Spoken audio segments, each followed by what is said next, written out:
Hi. I guess you all know by now that I wrote my memoir last year, and it's been received fairly well. I'm getting a lot of good comments about it. One thing that's interesting in it, there was a picture of a diving helmet that I had built when I was 15 years old. And that's me in the Wappingers Creek with my friend John Vanderwater. It's not a particularly good picture. But we had another one here, which we got that from, and this came out of our computer. This is what it looks like. It's basically a diving apparatus, and we used it for exploring the bottoms of creeks around Poughkeepsie. It's a very big deal, because don't forget, I was only 15 years old at the time. It worked beautifully. The story about how it developed was I was walking down the street one day. Now, I had already read Jules Verne's 20,000 Leagues Under the Sea 3 or 4 times. I was fascinated with the undersea world. And I walked past the junk lot, and in it I saw this hot water boiler that somebody had thrown out. It was in pretty bad shape. So that's what I found, basically. I took it back to my home laboratory, which was up in the attic of our home in 7 Lounge Court. And I took some chalk and I marked out the tanks of where it's to be cut.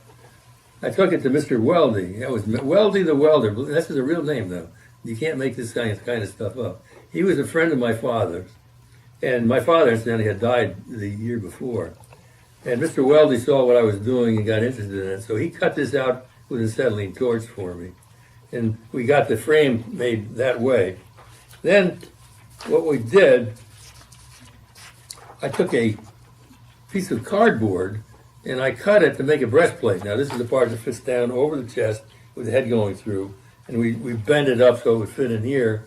And after we got the cardboard the right size and shape, then what we did is we marked it out on a piece of sheet metal and cut it out. And then I bent it in, and Mr. Weldy welded everything together. We put a frame on the front here, and a plexiglass sheet went in there to make a window.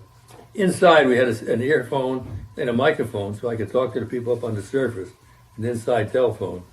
And then outside, we used garden hose hooked into the back, and an input where a wire would come in for the phone. These two were taped together. And up on the surface, we had, here we go.